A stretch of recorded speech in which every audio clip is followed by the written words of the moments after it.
So college, and like I say, it's a blur because there's so many different things that happen. So in college, it was actually music that started giving me the confidence. It was like a random college party in which me and my friend he put on a beat and then at a party, and then he's like, "Yo, Shibu, just freestyle over this, right?" And then I started freestyling, and he saw something there. It wasn't like a great freestyle, but he saw like talent there. He's like, "Yo, you could like."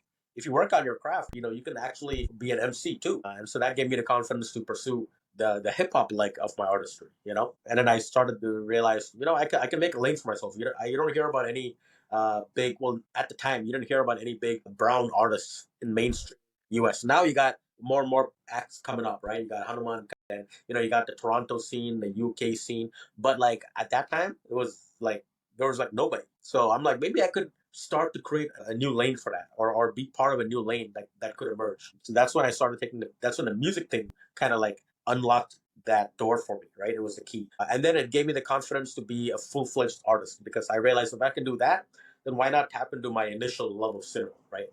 And I started creating some short films on YouTube, and I realized, what? I'm a good writer, right? This is my strength. I can write really good stories in my raps, and I can write really good like scripts in my YouTube skits, whether they're just funny, like senseless skits, or whether they're like serious dramas. I did both on YouTube. So that's kind of what propelled me to where I am right now, right? Trying to pursue this full time and trying to, keep at the grind. Totally. And yeah, by no means was I skipping over the process, but no, I think that's cool to hear.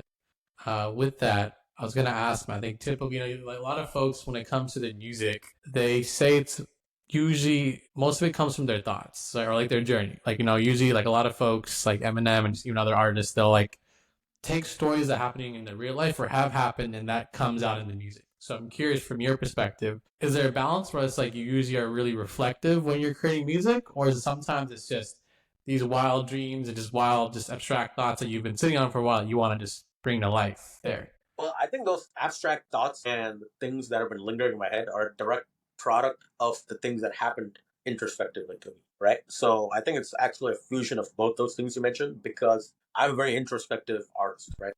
Most of the stuff that I rap about comes from real life experiences and a lot of pain. It comes from the pain more than the joy. That's when I delve like really deep into my pen game. Is when I reach into that pain, a lot of pain points that I had growing up, whether it's being a soup boy, being rejected by girls, whether it's not being accepted as one of the cool kids and being bullied, and being ridiculed just for the way I looked or the way I sounded.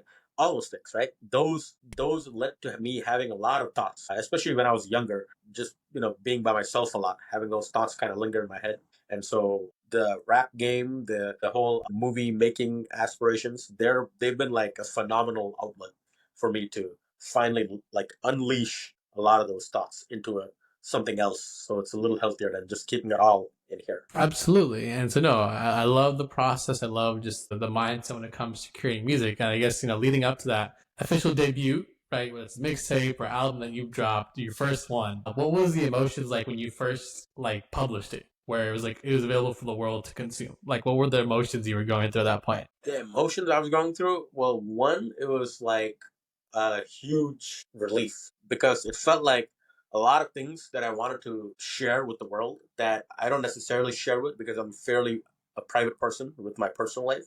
I got to share in that album, right?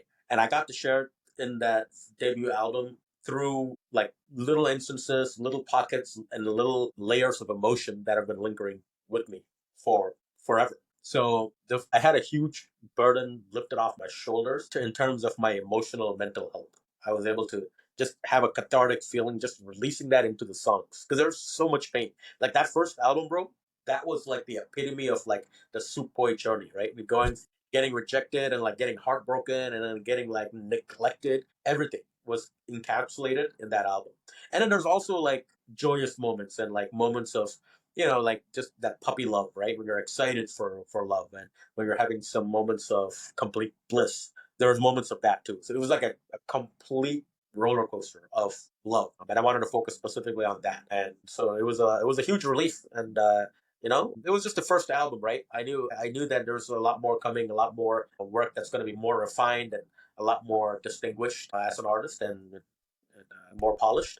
But just to get that out there into the world where people could tune in and actually listen to me. I had like people that I haven't talked to in years reach out to me and saying, "Yo, bro, you all right, man? Like you like I just want to reach out and say it gets better, bro. Don't worry." I'm good, bro. This is just me as an artist. I'm just unleashing things that I've had forever, you know? Like I'm not like super depressed at the moment, you know? So it was good. I think it had a among the very limited people that did listen to it, I think it had a good overall pretty good impact. That's awesome, man. I think to echo on that, man. I think just day to day life, man. I'm all for the upbeat, like pump up music. It's great, but dude, it's just that's not real. Like, I think the day there's more days where stuff is real, and you're like, damn. And I think people hearing, I mean, there's a balance. So you obviously don't want to just consume content that's gonna bring you down, but also sometimes you just want to feel like I'm not the only human going through this. So I love that you've chosen to be vulnerable in your art. Absolutely. Absolutely. I mean, some of my favorite artists have been super vulnerable, right? So I think it stems from that too. It also that definitely plays a huge role in shaping my music too. Yeah, man, and just building on that. I know we talked about there's that worry, just like there's that level of anxious, right? So when you put a project out, what's the reaction? So I guess leading up to this point, when did you break it to your parents that like, hey, I'm not necessarily going full time in this, but this is something I'm actually doing. I really want to pursue in terms of music. What was the reaction from like friends to? I guess what was that initial like, hey, like I dropped it. This is what I'm working on. What's your thoughts? Were you scared? Were you excited? Or you were like, I just want to hear what they have to say and I can move on from it. So I have a couple of key defining moments, right, in which that happened. Because obviously my family they play a huge role in the real estate of my mind, right? So that's a huge hurdle to cross as a Tamil kid, right? Uh, the first moment was my uncle in Chicago. He told me very early on. This is like my freshman year of college. Like you should get into film. He's like, do you want to do like because you seem to be into movies a lot. You seem to want to incline to make movies. You made some movies in high school. You should look into getting into film too. And that was for me revolutionary because I've never heard any Indian parent at that level, freshman in college, say something like that. You know what I mean? Like he wasn't like telling me I should go down the IT path, or he wasn't telling me I should go down the finance path. Even he told me I should legit consider doing that. Obviously, I didn't end up doing that because I wasn't allowed to. You know, because my immediate parents they wanted me to, or my father wanted me to focus on something that could pay the bills more quickly, right? But that was a key moment that gave me the confidence in the back of my head. Another moment was when I finished my bachelor's. I finished studying business and I got my first job. And then my father hit me up and said, "So we gotta start applying for your master's." He kept bothering me about doing my master's. Me, right? I'm just gonna say this, dude. I am just not a school smart kid. I'm like when it comes to school smarts, I am very low IQ when it comes to books, right? I'm just not a good student. I never was, and so when I finished my bachelor's, I gnawed my way out. I went through the trenches just to graduate with my bachelor's degree, bro. You know? So once I did that, I was like, I'm fucking done with school forever. I don't want to see another pencil in my life again unless I'm writing on a notepad something for my art, right? So when my dad kept pestering me about my master's, I had to tell him, right? The conversation, I had to tell him I don't want to do my master's because I don't want to pursue that.